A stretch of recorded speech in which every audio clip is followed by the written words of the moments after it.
para fazer esse combate contra o crime organizado, fazer ele de forma efetiva, você tem que trazer o judiciário junto, né? Não adianta nada, senão a polícia prende, o judiciário solta, a polícia prende, o judiciário solta.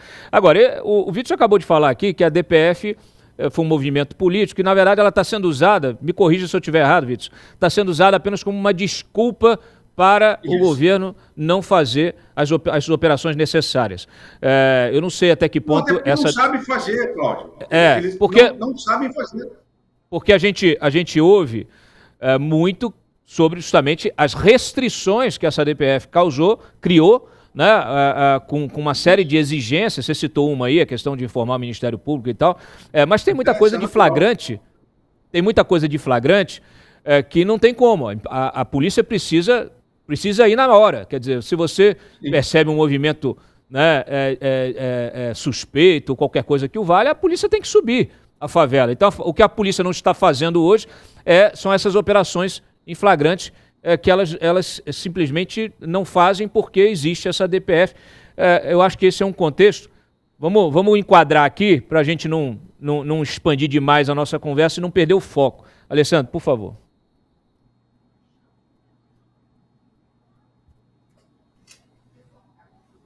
Estão me ouvindo? Sim, agora sim. Tá.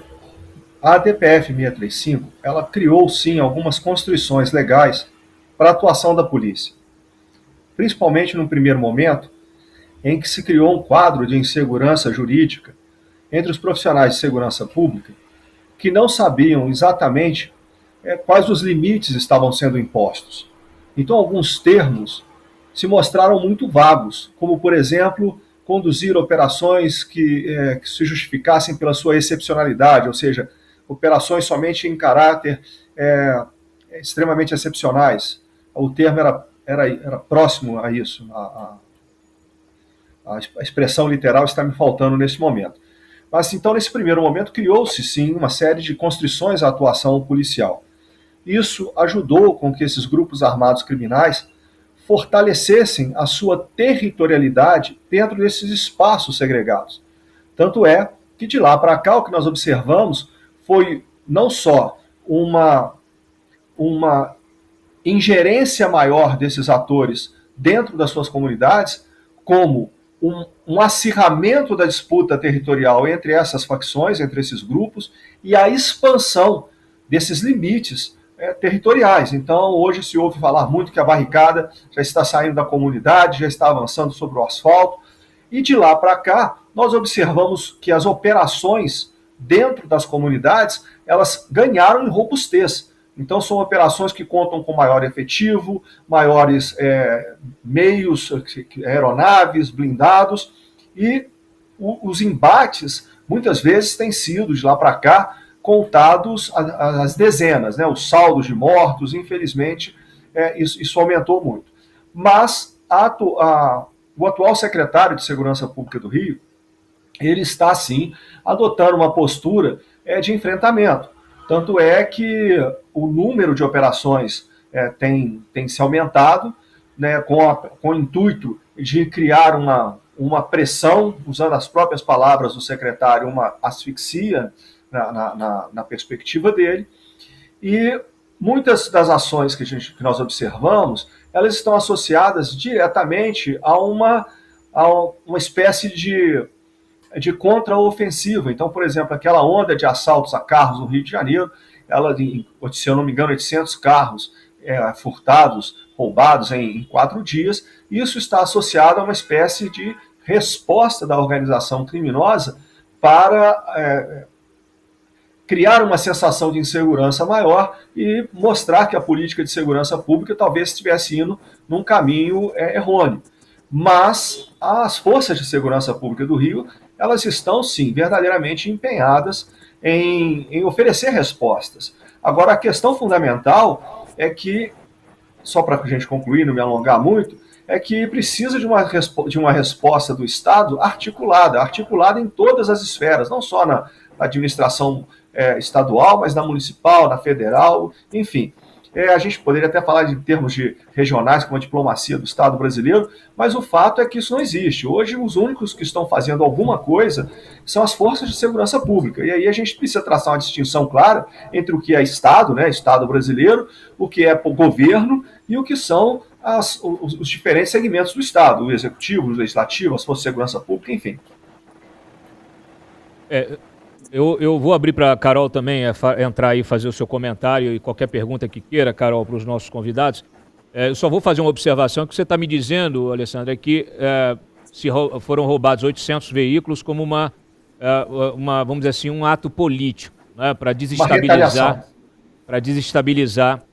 para criar uma impressão de que o governo está sem rumo na segurança pública. Só que eu acho, assim, tem dois aspectos aí. Um, que é o crime organizado fazendo política, né?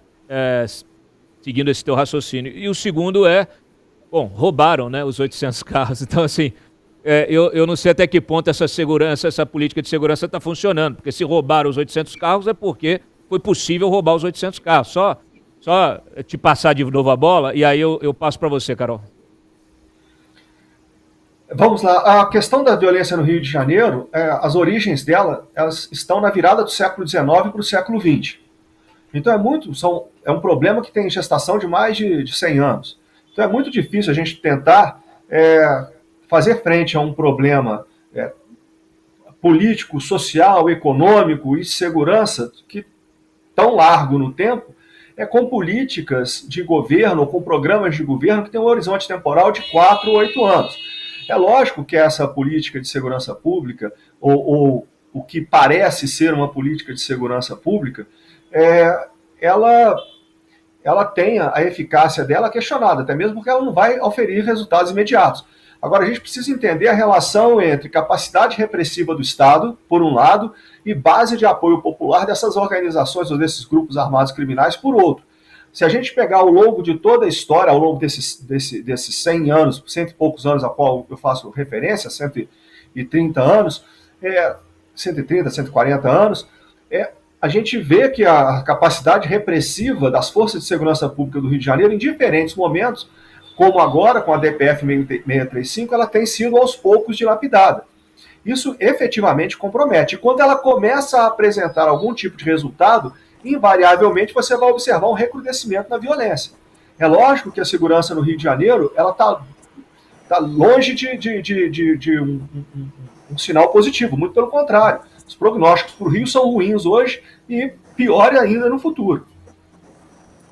Enfim, aí é o ovo e a galinha, né? A gente não sabe se você aumenta a repressão e a resposta do crime é maior do que a sua, significa que existe um gap aí entre uma coisa e outra, né? Porque é muito fácil também, né, a gente chegar à conclusão de que, olha, na verdade, Alessandro, eu acho que, assim, eu sou do Rio de Janeiro, saí do Rio de Janeiro há 20 anos, mas eu saí do Rio de Janeiro por causa da violência, né? E eu sempre tive muita sensibilidade em relação a essa ampliação do crime, das milícias, das organizações criminosas, porque sempre foi um tema muito presente na minha vida. Então, o que eu vejo normalmente é que há quase que um acordo tácito, viu, Carol? Não sei se você concorda comigo, um acordo tácito entre as autoridades políticas, né, e aí aquelas que detêm poder, seja no judiciário, no legislativo, no executivo, e o crime organizado. Então, assim, não mexe com a gente, que a gente não mexe com vocês, fica tudo por isso mesmo. Só que quando aperta, quando vem uma situação, às vezes, de eleitoral, ou quando acontece um evento episódico, assim, que realmente sai da curva, aí existe essa reação institucional, que ela acaba sendo necessária, só que ela nunca é suficiente. Essa é a impressão que eu fico, viu, Alessandro? Carol? Cláudio, o Alessandro comentou muito bem sobre a questão das barricadas. Eu já falei isso outras vezes aqui no programa, né? Eu participei ativamente dessa campanha passada, fui candidata a prefeita do Rio, então eu circulei muito na cidade e foi uma coisa que realmente me impactou.